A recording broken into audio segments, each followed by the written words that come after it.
Periyar Maniammai Institute of Science and Technology, Tanjavur. Civil engineering with specialization in GIS, remote sensing and more. 20 years of field இருக்காங்க. Experienced faculty, free uniform, notebooks, hostel, படிக்கும்போது part time job வேற. அன்னமால்னாலே மன திருப்தி தான். Admissions நடைபெறுகிறது. பாஜக இறக்கி விடப்பட்டவர் தான் அண்ணாமலையா? திமுகவுக்கு ஆதரவு அண்ணாமலை கொடுப்பாராங்கிற சார். ரஜினி விஜய் மீது ஏதாவது பகையா இருக்காரா? ஏன்னா லதா ரஜினிகாந்த் ஒரு இயக்கத்தை தொடங்க வேண்டிய அவசியம் என்ன சார்? அண்ணாமலை விஜய் மாதிரி போயிட்டு இருக்கிறாரு. அடுத்த அசம்பிளி எலெக்ஷன் வரும்போது அண்ணாமலை சிஎம்னு நிற்பாரு. ஸோ 29 அவரை மோடிக்கு எதிராக போகாம அவரை ப்ளீஸ் பண்ணக்கூடிய ஒரு அரசியல் கூட. ஆனால் திமுக வர்சஸ் அண்ணா திமுக அரசியலை தூக்கி போட்டுட்டாரா விஜய்? அது உண்மைதானே? ஸோ அதுதான் அண்ணாமலைக்கு லாபம். இந்த தடவை காலி பண்ணிடலாம்னு நினைக்கிறேன். 98 மாதிரி 2014 மாதிரி இந்த தடவை காங்கிரஸை காலி பண்ணிடலாம்னு நினைக்கிறேன். காங்கிரஸ் காலி பண்றதுக்கு நான் உழைக்கிறேன். அது வெளிப்படையா தான் சொல்றேன். ஜெயராம் ஊர்வசி யோகி பாபுவின் அசத்தல் நடிப்பில் பாண்டியராஜ் இயக்கத்தில் பரிமளா அன்கு குடும்பத்துடன் கொண்டாடும் ஒரு டார்க் ஹியூமர் திரைப்படம்.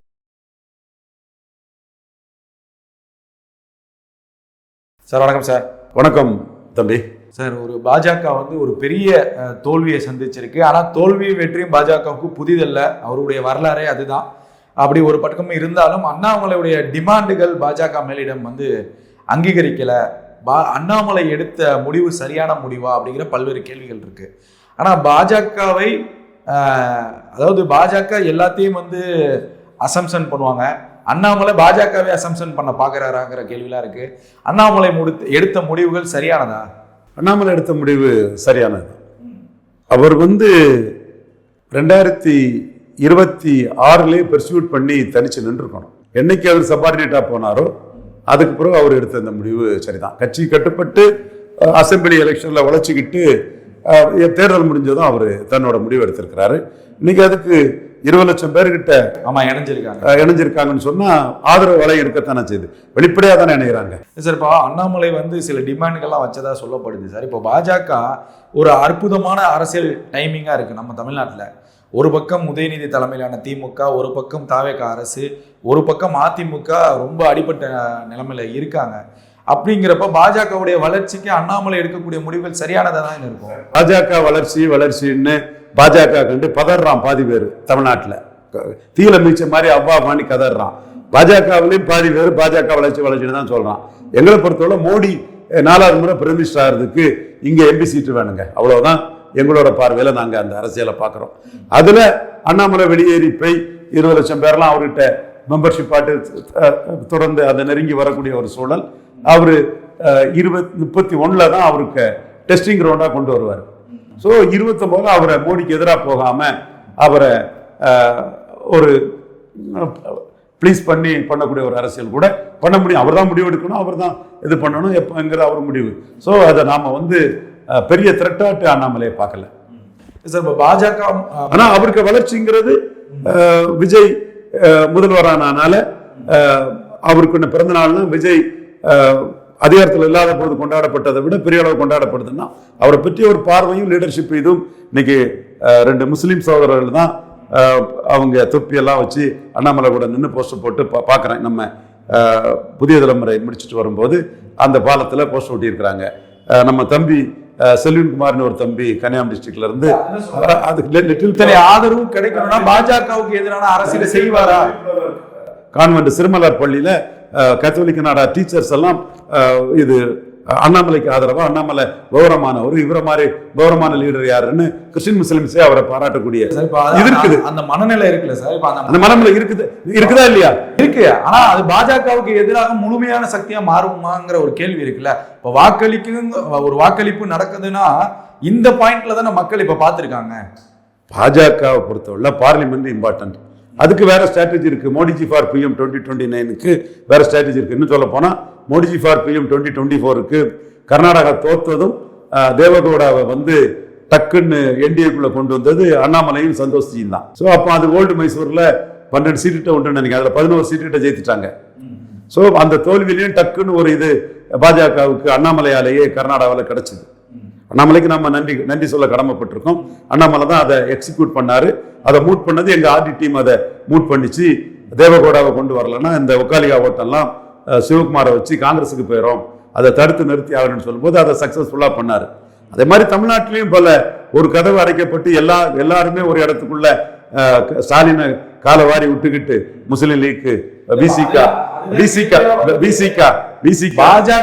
பாஜக இறக்கி விடப்பட்டவர் தான் அண்ணாமலையா, திமுகவுக்கு ஆதரவு அண்ணாமலை கொடுப்பாராங்கிற கேள்வியெல்லாம் வருது சார். எல்லாமே ஒரு இடத்துல குவியும் போது அது இன்னொரு வழி பறக்க தான் செய்யும். இல்ல அப்ப அண்ணாமலை திமுகவுக்கு ஆதரவு கொடுப்பதும் நடக்கக்கூடிய விஷயம் தான். அண்ணாமலை அவர் விஜய் மாதிரி போயிட்டு இருக்கிறாரு. அடுத்த அசம்பிளி எலெக்ஷன் வரும்போது அண்ணாமலை சிஎம்னு நிற்பாரு. அப்படிதான் நான் பாக்குறேன். இதை தாண்டி அவரை பற்றி என்ன பேசினாலும் அவருக்கு பப்ளிசிட்டி தான். அவருக்கு மோடி அமித்ஷா ஆசி கிடையாதுன்னு நயினாரு தமிழிசை இவங்க சொன்னாலும் அவருக்கு பப்ளிசிட்டி தான்.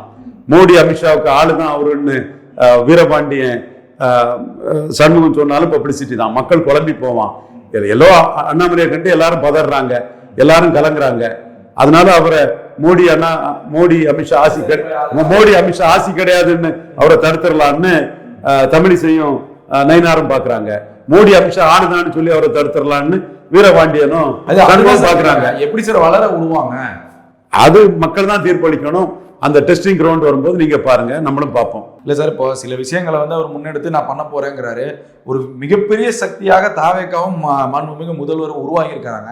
இப்ப தாவேக்காவை எதிர்த்து அண்ணாமலையால் அரசியல் செய்ய முடியுமா அப்படிங்கிற ஒரு கேள்வி இருக்கு. யாரும் படைக்காத வரலாற்று அவர் படைச்சிருக்காருல்ல சார் 2 வருஷத்துல. அதுதான் அண்ணாமலைக்கு லாபம். முலாயம் சிங் யாதவ் சிஎம்ஆ வந்ததுதான் பாஜகவுக்கு யூபில லாபம்னு உங்கள்கிட்ட நான் தெளிவா சொன்னேன். அதே மாதிரி விஜய் 35 விழுக்காடு எடுத்து திமுக அண்ணா திமுக திராவிட அரசியல குப்பை கூடையில தூக்கி போட்டதுதான் லாபம். திமுக அண்ணா திமுக பெரிய போர்ஸா இருக்காங்க, பெரிய அரசியல் சக்தி, அதை நான் மறுக்க வரல. ஆனா திமுக வர்சஸ் அண்ணா திமுக அரசியலை தூக்கி போட்டுட்டாருல விஜய், அது உண்மைதானே? சோ அதுதான் அண்ணாமலைக்கு லாபம். இப்போ சமீப காலமாக பாத்தீங்கன்னா அதிமுகவில் இருக்கக்கூடிய முன்னாள் அமைச்சர்கள் தாவேக்காவை நோக்கி படையெடுக்கிற அந்த சம்பவங்கள்லாம் நம்ம பார்க்கிறோம். ஏன் அண்ணாமலை ஒருவேளை அதிமுகவை கைப்பற்றுவதற்கான வேலைகளை முன்னெடுக்க போறாரா? அண்ணாமலை அவரை முன்னிறுத்தி விஜய் மாதிரி அண்ணாமலை சென்ட்ரிக் எலெக்ஷனுக்கு தயாராகிறார். சோ இதுதான் அவரோட இது. இவ்வளவு லட்சம் பேர் சேர்றது பலரும் அரண்டுட்டாங்க. பெரியவருக்கு நிறைய பேருக்கு ஷாக். அது நம்மளை பொறுத்தளவுல அண்ணாமலைட்ட நம்ம வைக்கிற ரிக்வெஸ்ட் இதுதான். இந்த நாட்டு நலன் கருதி மக்களவை தேர்தலில் மோடிக்கு எதிராக வராதிங்க. இது நம்ம தனிப்பட்ட முறையில் அவருக்கு முழு ஆசீர்வாதம் உண்டு. ஒரு பெருந்தலைவர் காமராஜர் ஆதரித்து அந்த காரணப்பட்டு ஏன் ஆர்டி சொல்றாருங்கிற ஒரு கேள்வி இருக்கு.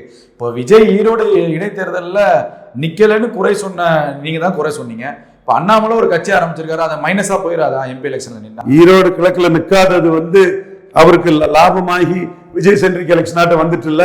அந்த மாதிரி அவர் ஒரு ஸ்ட்ராட்டஜி பண்ண போறாரு சார். அது எப்படி நீங்க நிக்க கூடாதுங்கிற நான் சொல்ல அண்ணாமலை தான் முடிவு எடுக்கணும். நான் ஏற்கனவே உங்கள்கிட்ட பேசும்போதே சொன்னேன், ஏன் விருப்பம்னு சொன்னேனே தவிர அண்ணாமலை தான் முடிவு எடுக்கணுங்கிற நான் சொல்லிட்டேன்.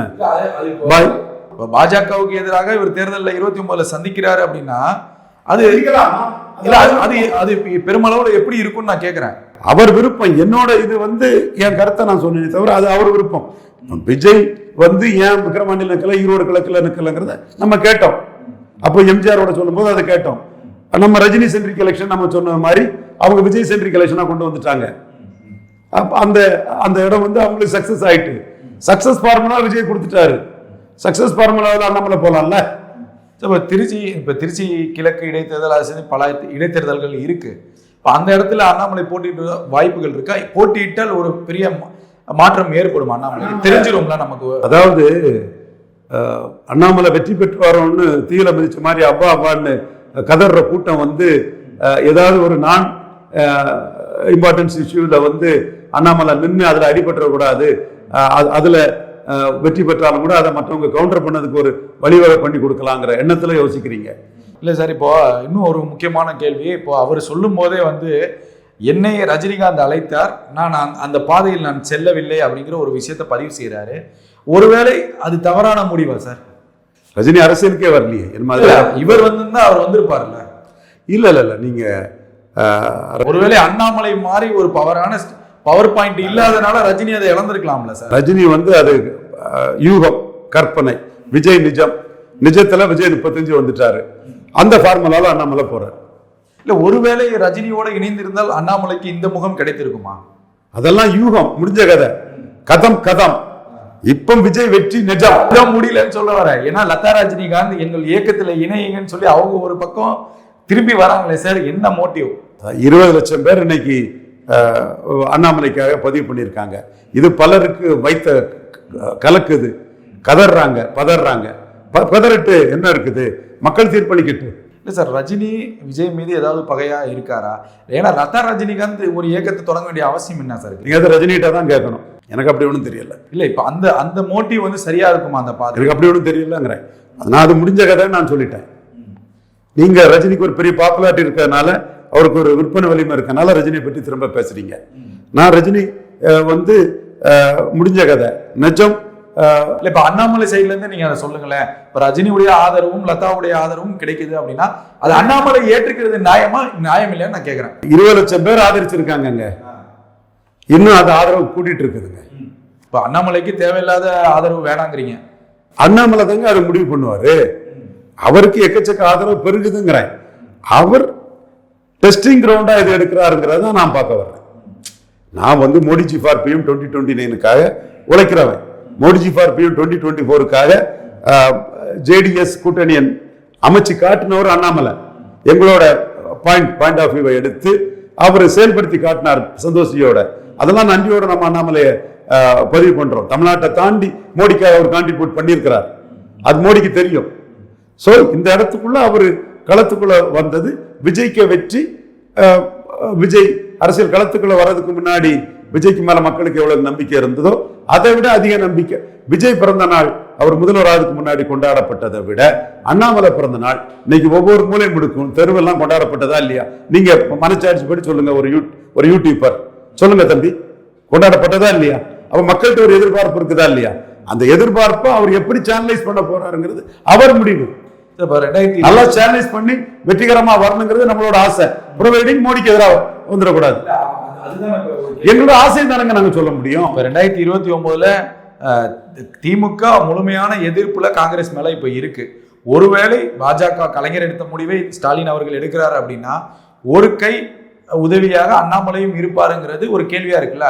அது ஒருவேளை அப்படி நடந்தால், அண்ணாமலை இன்னும் கட்சியே ஆரம்பிக்கல, அவரை பற்றி இவ்வளவு பேசுறோம்னா விஜய்க்கு அடுத்தபடியா அன்னைக்கு பெரிய பாப்புலாரிட்டில இருக்கிறது அண்ணாமலை ஆகுது. வருடம் இருக்கு சார், அந்த 2 வருடத்துல எது வேணா நடக்கலாம்ல. இப்ப 29ல திமுக பாஜக கூட்டணினா அண்ணாமலை என்ன ஸ்டாண்ட் எடுப்பாருங்கிற ஒரு கேள்வி. இப்ப அது அண்ணாமலையின் முடிவுன்னு சொல்லிட்டேன். மோடிக்கு எதிரான ஒரு முடிவு அவர் எடுக்க கூடாதுங்கிறது என் ஆசைங்கிறதே நான் சொல்லிட்டேன் சார். நான் தெளிவா நான் சொல்லிட்டேன்லங்க. நீங்க தனி வீடியோ போட்டு கூட உங்க அண்ணாமலை பற்றி பேசலாம், தப்பே கிடையாது. நான் வந்து அது அண்ணாமலையின் முடிவு. இப்ப சீமானுக்கு முடிவு சீமான் தான் எடுக்க முடியும், அண்ணாமலை முடிவு அண்ணாமலை தான் எடுக்க முடியும். அதுல மாற்று கருத்து இல்லை. இப்ப நீங்க சீமான் வந்து இடைத்தேர்தல் இருக்கிறாரா, தனிச்சு போட்டியா, இல்ல அவர் தான் எடுக்க முடியும். அதே மாதிரி அண்ணாமலையும் அவரோட டெஸ்டிங் கிரவுண்ட் எதுங்கிறது அவர் தான் எடுக்க முடியும். என்னோட விருப்பமா நான் சொல்றது வந்து விஜய் பாணியை பின்பற்றுறது. ஏற்கனவே ரஜினிக்கு பிளான் பண்ணி வச்சிருந்த பாணி தான், அது அவருக்கு நல்லது. பாராளுமன்ற தேர்தல் வரும்போது மோடிக்கு எதிராக அவர் போகக்கூடாதுங்கிறது நம்மளோட விருப்பம். இது அவர் தான் முடிவெடுக்கணும். அதுல இப்ப 29 தேர்தல்ல காங்கிரஸ் உடைய முழு வியூகம் இந்தியா நாடாளுமன்ற தேர்தலில் மிகப்பெரிய வெற்றி அடையணும்ட்டு. இப்போ இங்க ஒரு பரவலா பேசப்படுறது என்னன்னா, தாவேகா சார்பாக நாடாளுமன்ற தேர்தலில் 29ல தாவேகா வேட்பாளர்கள் யாரும் போட்டியிடவில்லைங்கிற ஒரு கருத்து பரவலா பேசப்படுது. முழுமையா 39 இடங்களும் காங்கிரஸை நிறுத்தி காங்கிரஸுக்கு முழுமையான ஆதரவு தரப்போறதா ஒரு தகவல் வருது. ஒருவேளை அப்படி நடந்தால், இப்படி நடக்கும் நினைக்கல. இந்த முறை நம்பிக்கை துரோகம் பண்ண காங்கிரஸ் தமிழ் மண்ணில புதைச்சிடலாம் நான் நம்புறேன். அந்த ஒருவேளை அந்த 39 வெற்றி பெற்றால் உயிர் பெற்றும்ல சார் காங்கிரஸ். இந்த தடவை காலி பண்ணிடலாம்னு நினைக்கிறேன். 98 மாதிரி 2014 மாதிரி இந்த தடவை காங்கிரஸை காலி பண்ணிடலாம்னு நினைக்கிறேன். காங்கிரஸ் காலி பண்றதுக்கு நான் உழைக்கிறேன், அது வெளிப்படையா தான் சொல்றேன். ஆனா மாணிக்கம் தாகூர் போன்றவர்கள்லாம் வேற மாதிரி வசைப்படுறாங்களே சார். அதாங்க 2 முஸ்லீம் தான் எம்எல்ஏ ஆயிருக்கான் வெஸ்ட் பெங்கால்ல. இது என்ன தவிர எவன் வெளியே சொல்றான்? என்ன தவிர யார் சார் வெளியே சொல்றேன்? நீங்க பாய் தான், என் தம்பி தான், அது வேற விஷயம். பட் அரசியல்னா நம்ம கரெக்டான அரசியல் பண்ணிடுவோம்.